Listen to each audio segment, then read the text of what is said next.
Yeah, boost mode is like ERS and active aero and... Okay.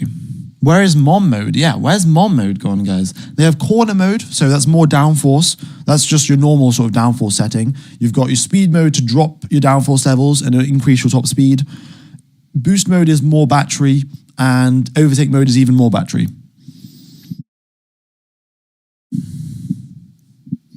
Mom mode is overtake mode. Okay, they've changed that. Yeah, I know they renamed it. That was sort of a joke, but yeah, I probably should have made that a little bit more obvious. Yeah. They should definitely call it overdrive mode. Overdrive sounds way cooler. But maybe that's just me. F1 game has a hydraulic leak affected Red Bulls because it seems slower than the... No, I don't think they will have affected potentially if they didn't have the full replacement parts on hand and they had to do a bit of a sort of a botch job in repairing the car, maybe they're running the car a little bit slower, but I think that's highly unlikely. I think they'll have enough spare parts to repair the hydraulic, whatever it was. So I wouldn't worry about that. They're just not pushing as hard as the Mercedes were.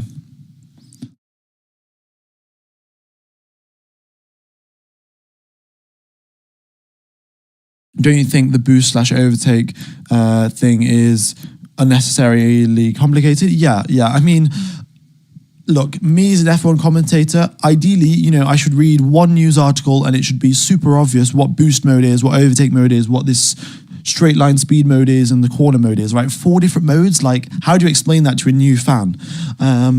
Because I have enough trouble explaining what the blue mini sectors mean to new fans, let alone explaining boost mode, overtake mode.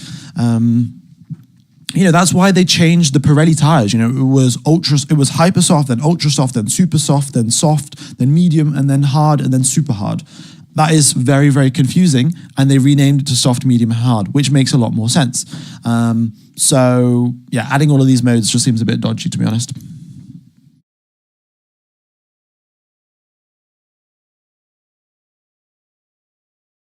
Did Mercedes have any problem early in the day? No. They seem to be all right, really, in terms of issues. No issues there. All right, Lance Stroll comes across the line. Nice job there from Lance Stroll. 138.7 from him. And look at that, speed trap 232. That is surprisingly... Well, the fact that he's not put in a really quick lap suggests to me that, yeah, he probably wasn't going that quick.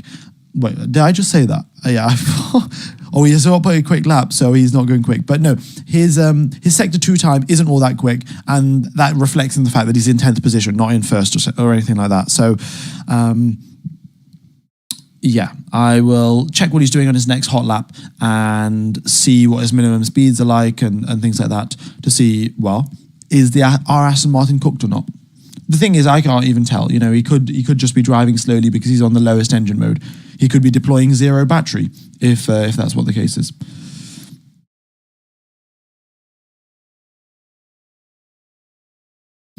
What car sounds the best? I think the Ferrari sounds pretty good. I haven't really heard all of the engine sounds, to be totally honest with you. Well, I have heard them, but I just don't really remember one sounding loads better than the other one.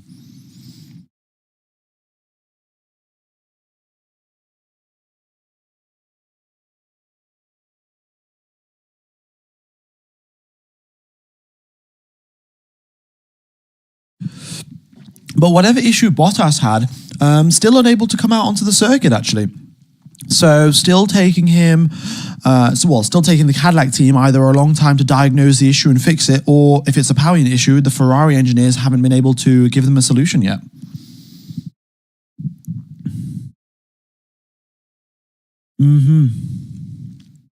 Red sectors mean someone stopped, blue means coming in or out the pit lane. Okay, so Stroll's now on a slow lap. Let's see what he'll do on his fast lap now. I think Carlos Sainz is doing a reasonably quick... Well, it's not really that quick, is it? So he comes across the line now. What time is it? A 140.4 for Carlos Sainz. Bortoleto across the line, a 138.8. ChatGPT says boost mode and overtake mode both using the same battery, but boost mode uses less energy and overtake mode uses all of the energy. Okay, interesting. So yeah, You're using more battery for overtake mode and less battery for boost mode, but still more battery than normal. I'll figure out the exact sort of how much energy gets deployed and how much horsepower you get extra for boost mode and how much extra you get for overtake mode and things like that. Stroll's come into the pit, so we're not getting any sort of hot lap from him, unfortunately. Yeah. How many horsepower do you think Mercedes are hiding?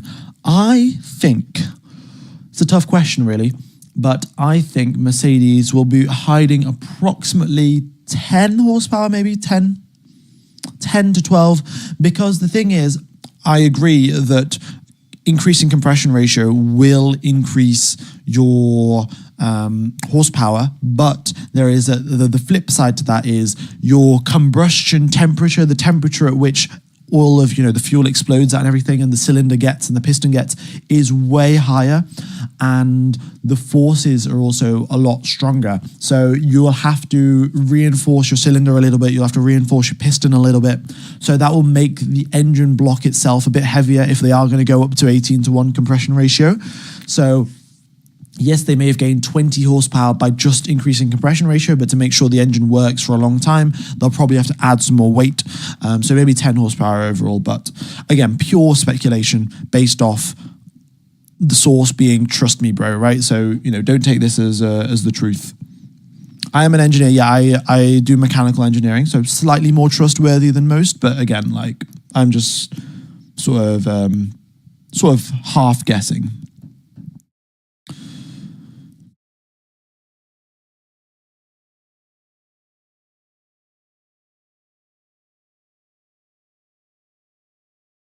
Right. Does having high revs also increase wheel spin? Yeah, having high revs will give you more power and means it's much more likely that you're going to get wheel spin. Yeah.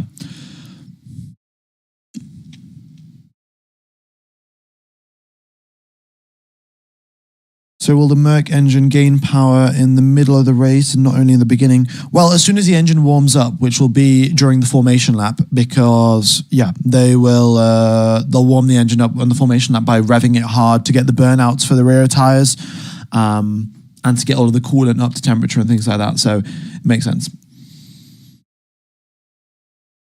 Join and subscribe in full support of the Nürburgring stream. Third day, full watching along. Doing a great job. Thanks there, Max. Much appreciated. F1 Gamer, you do need an FAQ on your channel page. Yeah. I mean, there's just a lot of common questions. The thing is, I can put an FAQ up, but people aren't going to go read it. So, it's just how it is. The Mercedes engine is legal, though, so... apparently, at least. Apparently. F1 engines are pre-warmed before starting up. Also, that is very true. It's quite interesting, actually. So, when you're going out onto your road car and it's a little bit of a cold day outside, you turn your engine on, you get the sort of the cold engine light, and the engine's a little cold. You're supposed to let it sit there for, a minute or two till it warms up before you start using it. Formula One cars actually cannot start cold. You can't physically. What they do is all of the coolant, all of the oil that flows through the car, they warm that up beforehand. They bring it up to 80 degrees Celsius or 100 degrees Celsius, then pump it into the engine. Then only can they start the car, because the manufacturing is so precise on Formula One cars that the temperature needs to be perfect. So the metals will expand a little bit, the pistons will expand a little bit, so will the cylinders and all of that jazz. So then they can, the engine can work properly and move up and down and generate power. If they start it cold, then the metals will be the wrong size and you won't get proper combustion. It'll damage the car. So yeah, that is, it's quite interesting. Bottas did not crash. He had an engine issue. Reliability, yeah. There's no live schedule by Sky Sports F1. I used the VPN to go over to Italy. Well, they were broadcasting the afternoon session yesterday, so maybe they'll just broadcast the afternoon session without scheduling stuff. And they have just scheduled it because I've got it up here on my phone saying that they're going to go live in... They're going to go live in 3 hours. So yeah, Sky Sports Italy is streaming the Bahrain test. So if you guys do want to check it out, Proton VPN using the link in the description, and then connect to an Italian VPN server. Yeah, so it's all here on my phone. So if it's possible, going live on YouTube Shorts as well simultaneously, it'll boost your channel reach massively. Yeah, there is a button here to go live on YouTube Shorts as well. But the thing is, it's a bit weird. What it does is it's just going to take my stream here and just crop off the edges.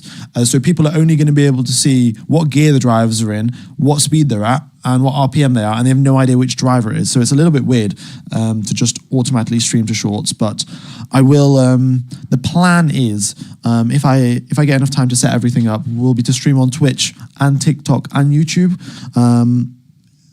And have the YouTube vertical stream and the horizontal stream. But it all depends on, well, firstly, if my internet connection is good enough to actually do that.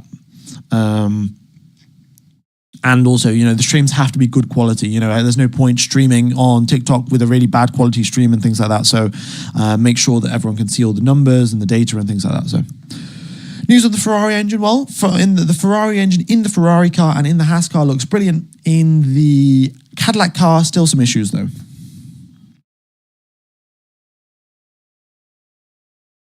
Stroll crossing 11.5, is he? Okay. Yeah, Stroll went relatively quickly in the first sector, then backed out of it in the second one. So it must have locked up, I think, going through turn number 10, which is pretty sort of standard for quite a lot of these drivers here. Aston Martin's hit 11.7. Okay, maybe going a little bit higher in the rev range. He is. Yeah, I can actually see it. Yeah, 11.8. Okay. Looks good. All right, going down the straight then, but still he's going only 291, 290. What is he doing, man? He needs to pick up the pace, Stroll. We are 2 subscribers away from 229k. So, folks, if you haven't hit the subscribe button, be sure to do so. Yeah, Stroll is going rather slowly though down the straights. The revs are going up, but then they're not deploying any battery.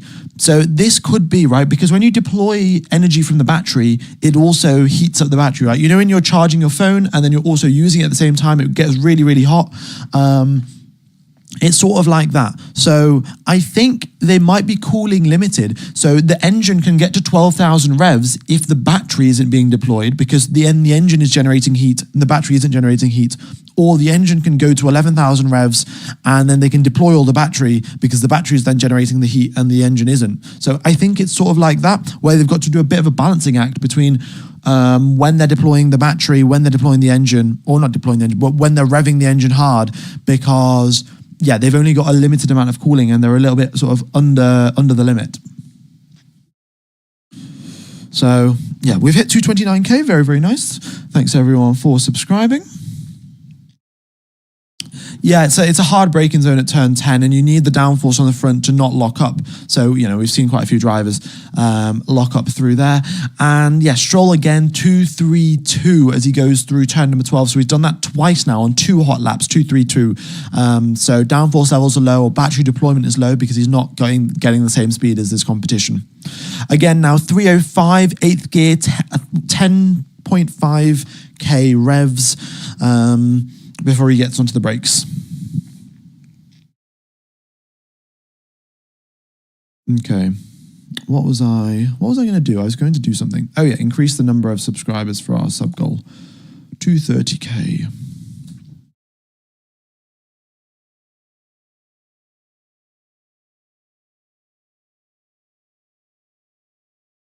Two, three, two, 322. Did he hit 322? Okay, I'm just going to rewind and double check, but fair enough. 322 sounds good for Lance Stroll, if he has actually hit that.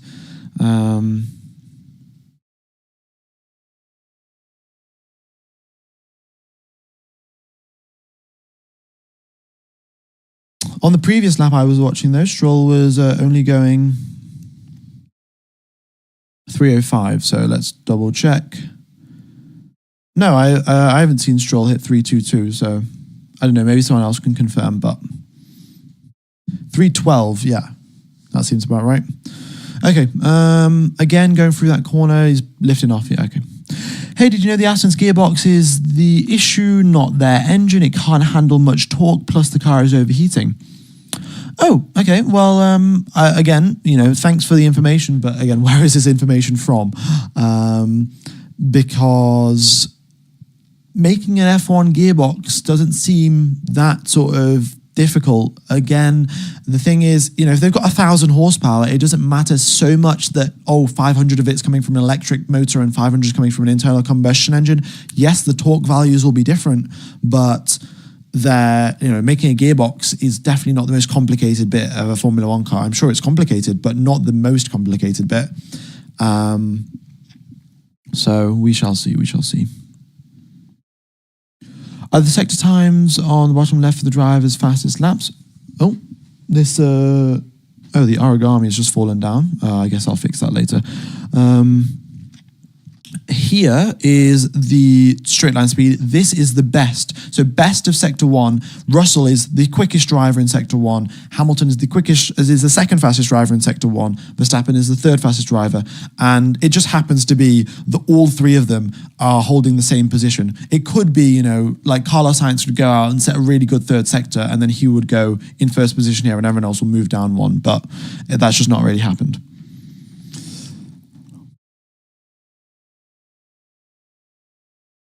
You missed Behrman 334, okay.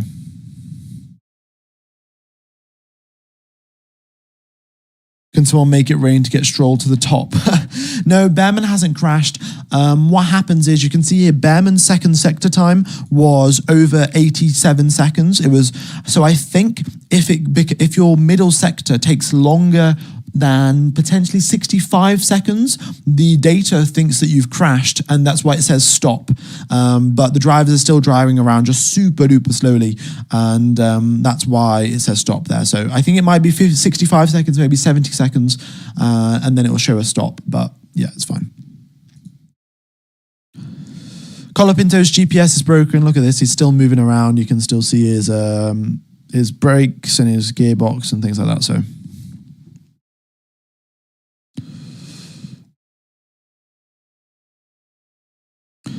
Which channel to watch the live from the Italy server? It is Sky Sport F1. Instead of Sky Sports F1, it is Sky Sport F1.